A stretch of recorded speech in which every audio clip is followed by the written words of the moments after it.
2018ல தும்பாட் ஹிந்தில ரிலீஸ் ஆன படம். ராகி அனில் பார் அப்படிங்கிற ஒரு டைரக்டர் எடுத்திருக்காரு. இவங்க 2 பேர் டைரக்ட் பண்ணியிருக்காங்க. அவர் ஒருத்தர், இன்னொன்னு ஆனந்த் கானி சேர்ந்து 2 பேர் சேர்ந்து டைரக்ட் பண்ணியிருக்காங்க. இந்த படத்துல இருக்க screen play and film making and art direction பத்தி நம்ம இதுல பேசப் போறோம். So welcome to cinemas. நாங்க இந்த மாதிரி film making, screen editing, movie release பத்தி நாங்க பேசிட்டு இருக்கோம். உங்களுக்கு பிடிக்கும்னு நினைச்சா லைக் பண்ணுங்க, ஷேர் பண்ணுங்க அண்ட் கமெண்ட் பண்ணுங்க. நாங்க ஷார்ட் ஃபிலிம் கான்டெஸ்ட் நடத்திட்டு இருக்கோம். அதுல நீங்க பார்ட்டிசிபேட் பண்ண நினைச்சா கீழே டிஸ்கிரிப்ஷன்ல லிங்க் இருக்கு, செக் பண்ணி பாருங்க. உங்களுக்கு ஏதாவது கொரிஸ் ஏதாவது இருந்துச்சுன்னா கீழே இருக்க இன்ஸ்டாகிராம் அண்ட் வாட்ஸ்அப் வந்து டிஎம் பண்ணுங்க. So join our team, grow your team.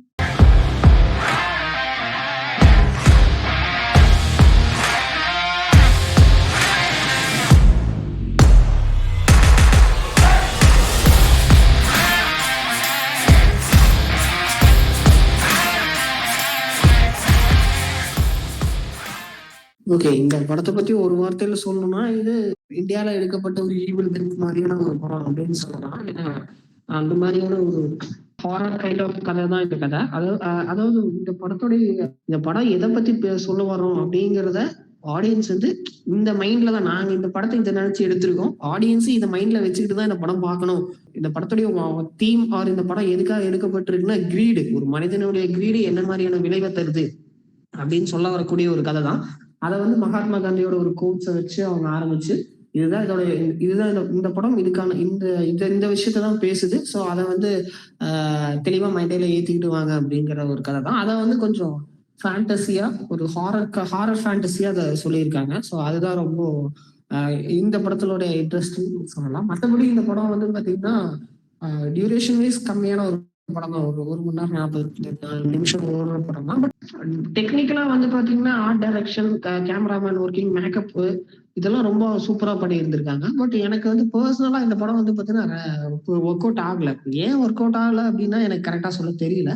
But அந்த படம் ஓவரால என்கேஜ் பண்ணுச்சு. எங்கேயும் ரொம்ப போர் அடிக்குது அந்த மாதிரி எதுவும் இல்லாம ஓவரால் என்கேஜ் பண்ணிச்சு. காரணம் அது பயம், அடுத்து என்ன நடக்க போகுது அப்படிங்கிற அந்த ஒரு பயத்தினாலேயே படத்தை கொண்டு போனதுனால ஓவராலா அது என்கேஜ் பண்ணிச்சு.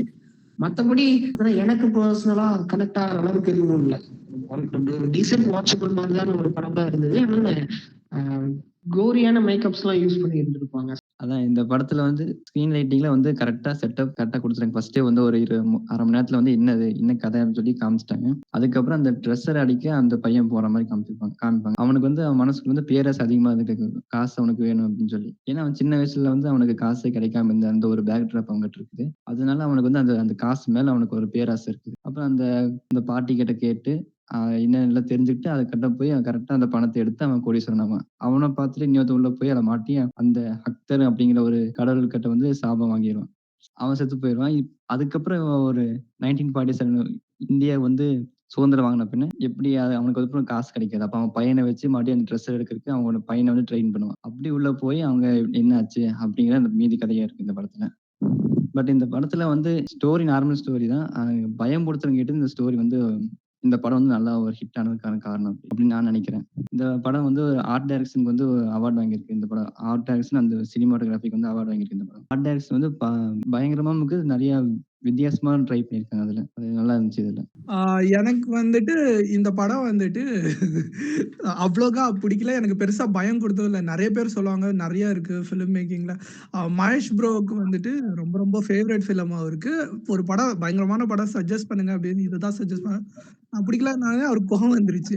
அவ்வளோ விஷயம் இருக்கு ப்ரோ, மேக்கிங்கா செம்மையா இருக்கு அப்படின்னு. நம்ம கமர்ஷியல்ன்றதுனால அவ்வளோதான் ஒர்க் அவுட் ஆகல.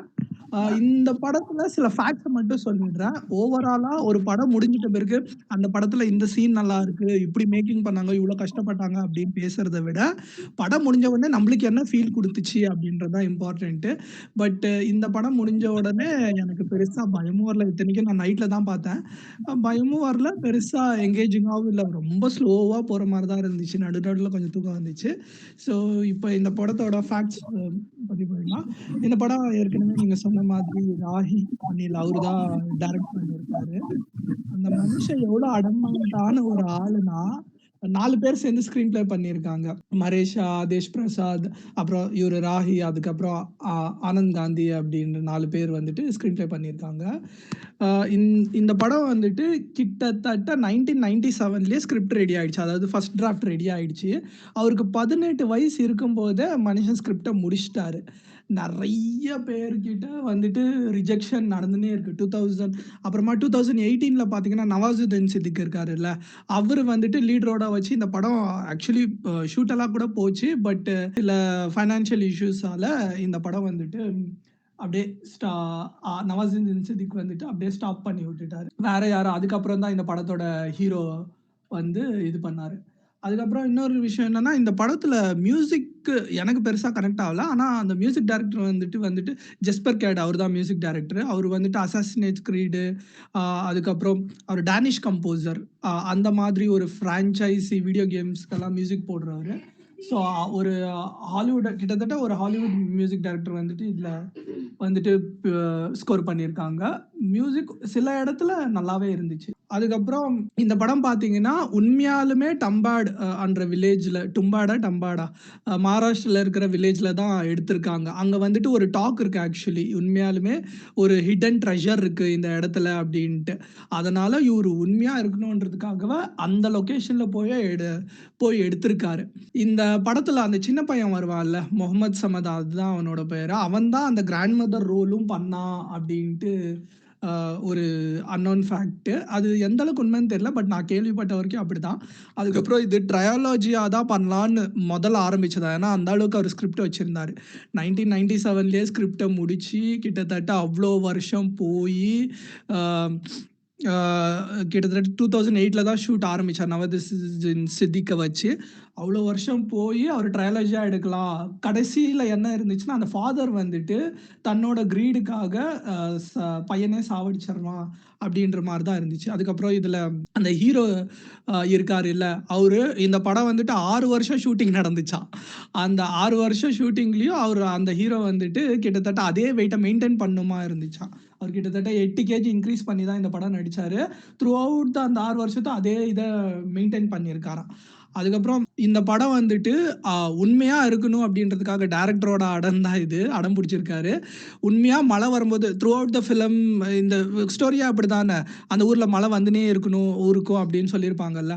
அதனால உண்மையா மழை வர வரைக்கும் வெயிட் பண்ணி எடுத்திருக்காராம். கிட்டத்தட்ட 4 மான்சூன் சீசன்ல என்டையர் அந்த 6 வருஷத்துல 4 மான்சூன் சீசன்ல ஷூட் பண்ணி எடுத்திருக்காங்க.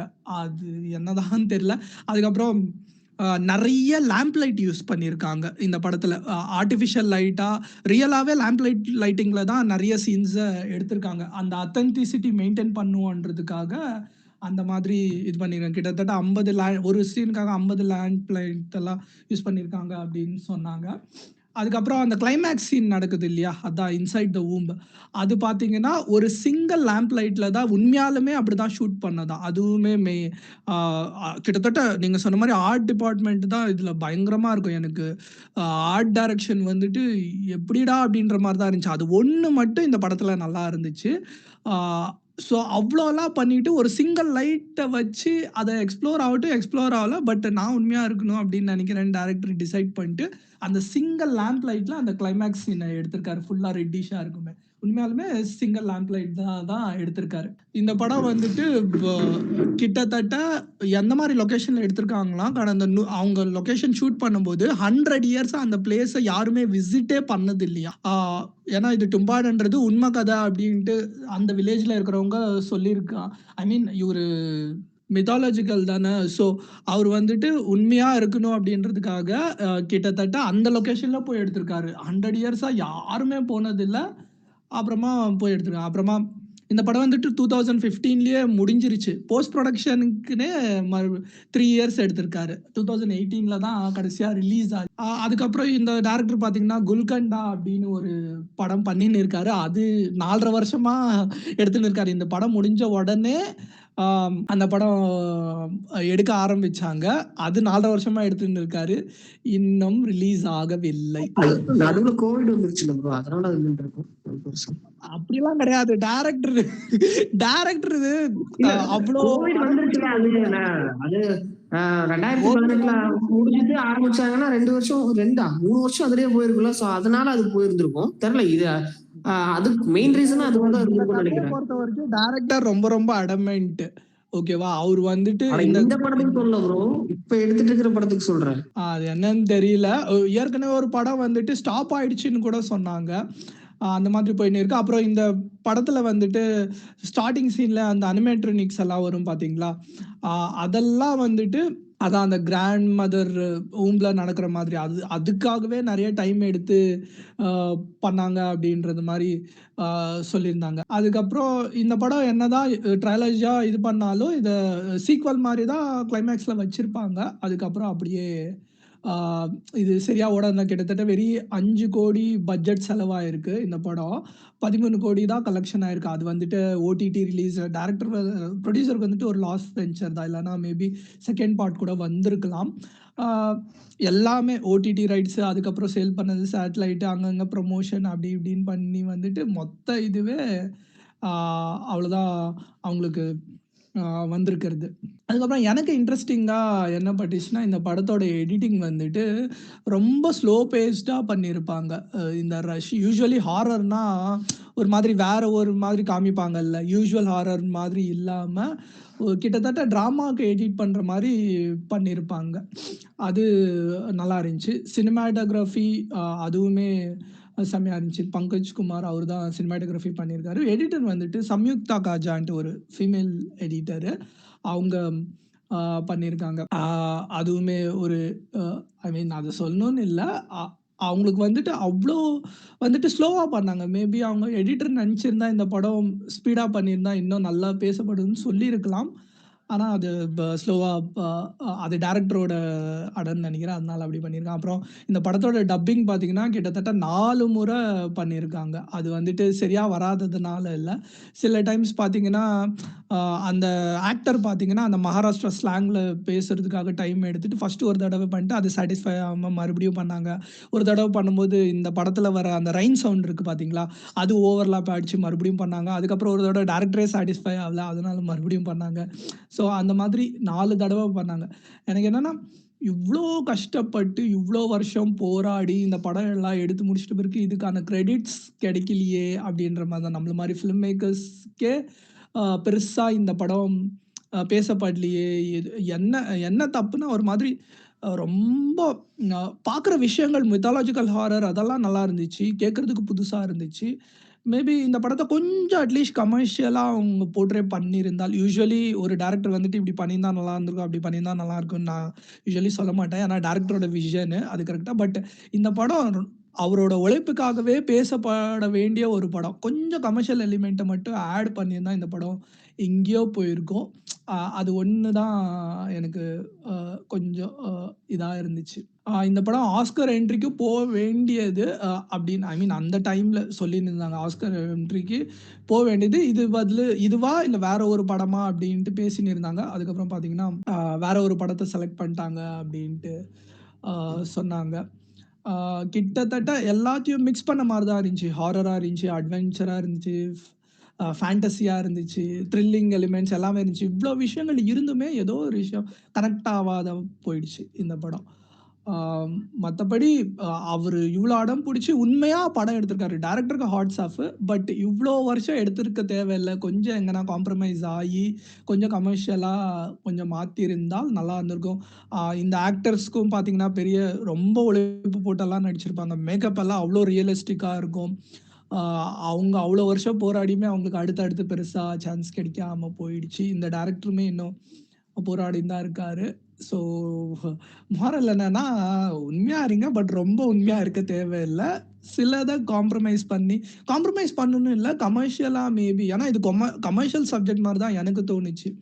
ஸோ கமர்ஷியலா இன்னும் கொஞ்சம் இது பண்ணி எடுத்திருந்தா இந்த படம் எங்கேயோ பேசப்பட்டிருக்கும். ஏன்னா, இதே படத்த ஹாலிவுட்ல இவங்க எடுத்திருந்தா, இதே மாதிரியே வேற ஒரு லெவலுக்கு ரெகக்னிஷன் மேபி கிடைச்சிருக்கலாம். பட் இங்க எடுத்தது பெருசா ரெகக்னிஷன் கிடைக்கல. நல்ல படம் ரெகக்னிஷன் கிடைக்கலையே! அப்படின்ற மாரி தான். நல்ல படம்னா அவங்க உழைப்பு போட்டு எடுத்திருக்காங்க. அதனால நல்ல படம். பட் எனக்கு பெருசா கனெக்ட் ஆவல. ஸோ அதுதான் உண்ம. இவ்வளோ நேரம் நீங்க பார்த்திருப்பீங்க. தும்பார் அப்படிங்கிற ஒரு படத்த வந்து நாங்க பேசியிருப்போம். எங்களுக்கு வந்து ஓரளவுக்கு தான் புடிச்சது. அதாவது நந்தீஷ் பகவத் ஓரளவுக்கு தான் புடிச்சது. எனக்கு புடிச்சது. இந்த மாரி உங்களுக்கு ஒரு கருத்து இருக்கும். ஸோ உங்களோட கருத்து இது புடிச்சதா, புடிக்கலையா அப்படி எதாவது உங்களுக்கு தோணுச்சுன்னா கீழ கமெண்ட் பண்ணுங்க. இதே மாரி வீடியோ உங்களுக்கு வரணும்னு நெனச்சா லைக் பண்ணுங்க, சப்ஸ்கிரைப் பண்ணுங்க. நாங்க ஷார்ட் ஃபிலிம் கான்டெஸ்ட் நடத்திட்டு இருக்கோம். அதுல நீங்க பார்ட்டிசிபேட் பண்ணனும்னா கீழ டிஸ்கிரிப்ஷன்ல லிங்க் இருக்கு. அத செக் பண்ணி பாருங்க. உங்களுக்கு ஏதாவது கொரீஸ் ஏதாவது இருந்துச்சுன்னா கீழ வாட்ஸ்அப் அண்ட் இன்ஸ்டாகிராம்ல வந்து டிஎம் பண்ணுங்க. ஸோ இதே மாரி அடுத்த இன்ஃபர்மேட்டிவான வீடியோல வந்து உங்களை சந்திக்கிறோம்.